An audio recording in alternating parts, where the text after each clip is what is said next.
Today is the 23rd of December 2010. I'm in the WBAI recording studio number 3. Kathy Davis was graceful enough to offer me this chance with her camera.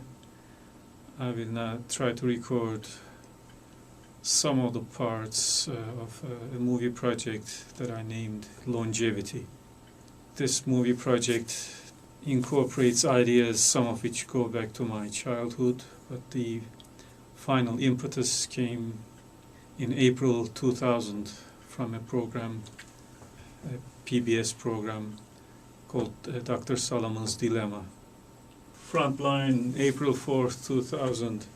Not that I borrow from the program, but the premise of the program is that some doctors, surgeons in this case, are occasionally faced with cases where they know they can operate and they can help the patient, but the patient has no resources. So sometimes in this Massachusetts, I guess, University Hospital, the surgeons agree to pay out of their own pockets for certain surgical operations.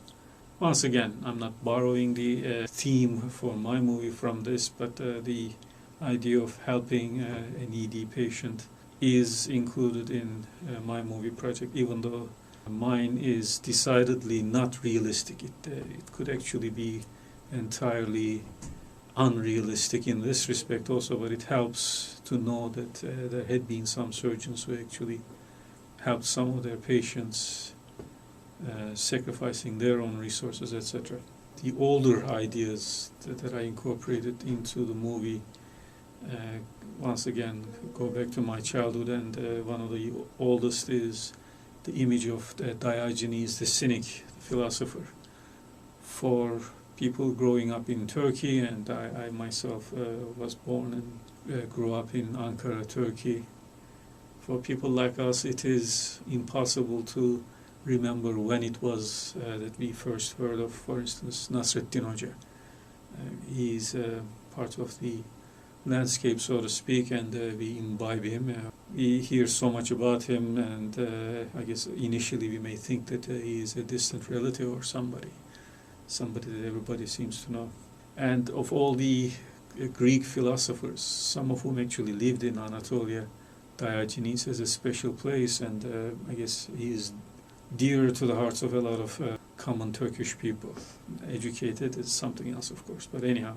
The image of Diogenes walking around with a lantern in his hand in broad daylight looking for an honest man, it doesn't offer much detail, but it's a good image to fall back on, and in some ways, with other anecdotes also, notably his replies to Alexander the Great and his enslavement and his claim that he was very good at ruling over people or governing people.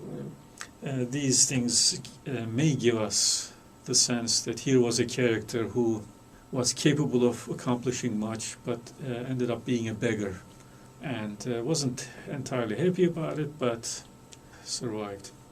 In this movie, there is one character who ends up needing surgery. He doesn't have the resources, and he's not somebody who could not have made money, but for a variety of reasons he chose ways of living that did not bring him money. In fact, he engaged in a lot of, shall we say, unauthorized duplication of copyrighted material. I refuse to call it piracy, but anyhow. So he engaged in this for several years, and then he was caught and he was sent to jail, and maybe he repeated it a few more times. So essentially he was in prison when his condition was discovered. They understand that it's a fatal condition. He's about to finish his term anyway, so they say, okay, you go. I mean, one way or another, we take you out to a hospital. We don't want you to die in prison. Your term is about finished anyway. Whether this is realistic or not, I don't care. I don't know if there had been people who actually had their long-term prison sentences as a result of duplication of copyrighted material. This idea of somebody's defense of that kind of copying goes back further.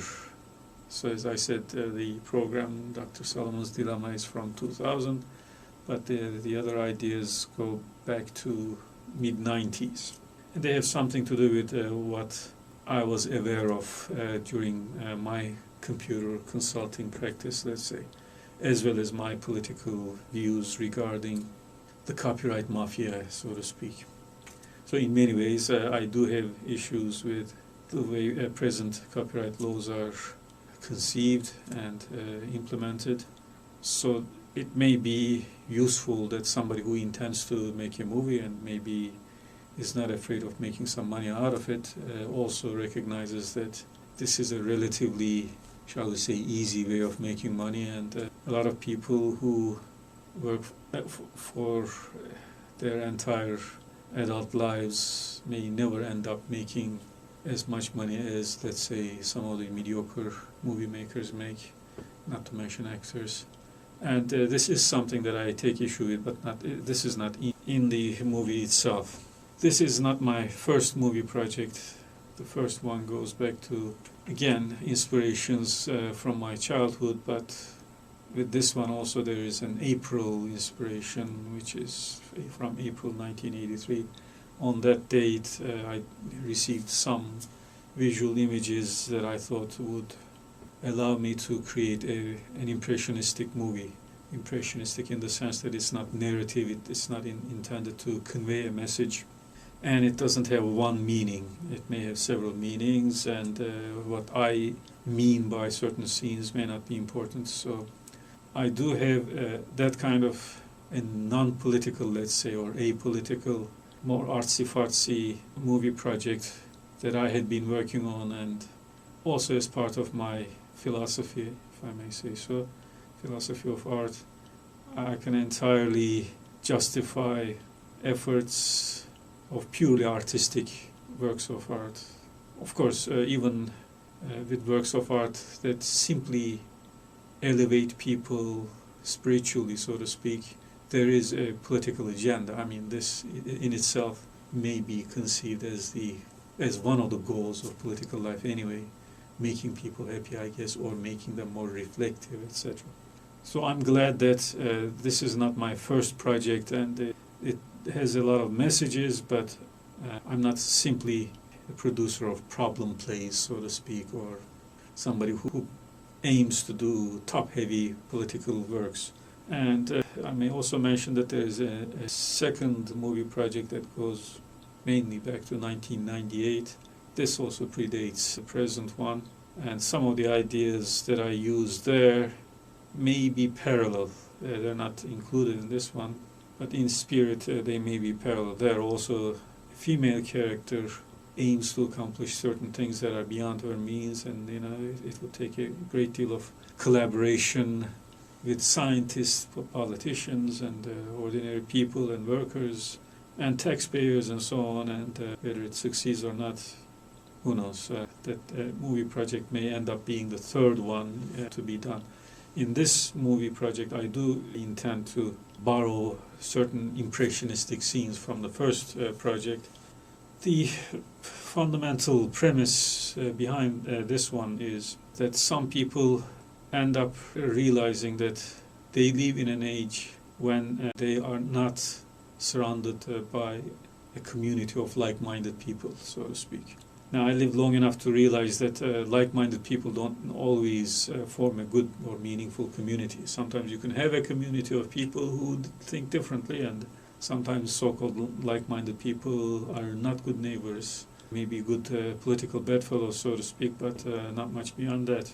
But in any event, here's a guy who, for a long time, has felt that he is lonely through no fault of his own, let's say. He has a certain set of core values, and he insists that other people should have the same values or adhere to them or live by them, the core values at any rate. And he doesn't see much of that, and in many ways he recognizes that works that may be financially beneficial, fruitful, are often tainted in the marketplace, especially when the financiers themselves are not good people, or some of the money ends up serving the state and he is not in favor of the state, and so on. So going back, the title of the project is Longevity, and this guy is offered a free surgery so that he can live a little longer.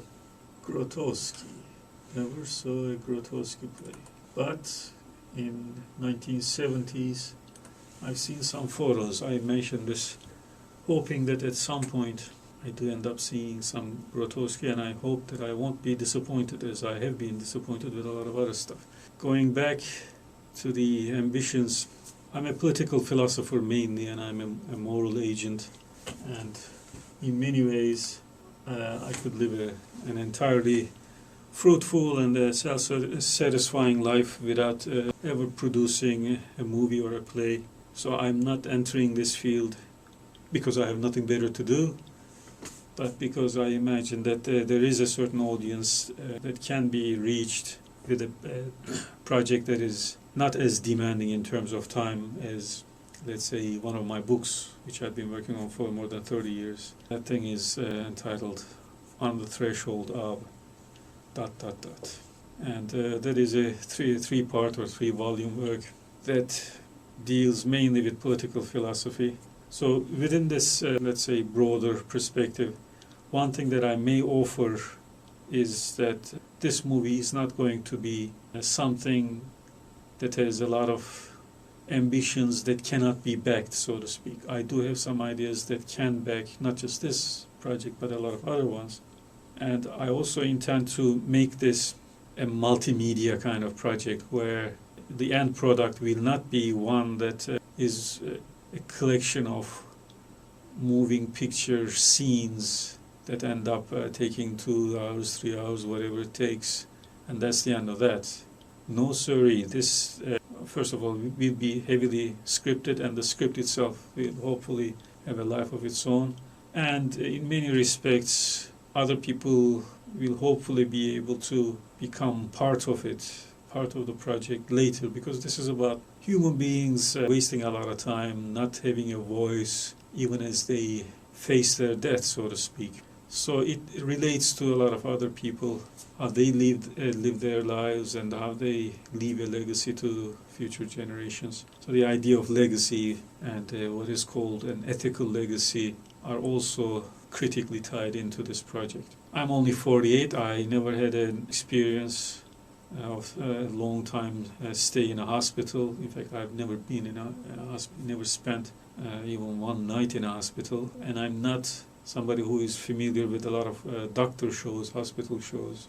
I don't watch much TV that has, let's say, fiction. I watch a lot of documentaries, and I intend to preface this project with a statement instead of just a written statement saying that all the characters in this movie are fictional. I intend to have an old, let's say, Native American woman, white-haired, sitting on a rock, maybe somewhere in the Wild West, with a strong wind blowing her white hair, holding maybe something like a walking stick, an uneven walking stick, and speaking to the camera, saying that this film is the product of a middle-aged man who has no experience of life in a hospital, who never had a fatal condition, let's say. And the characters in this film are not based on any real characters. If you end up in a hospital with a similar condition, do not assume you will be this lucky. Do not assume you will be this lucky.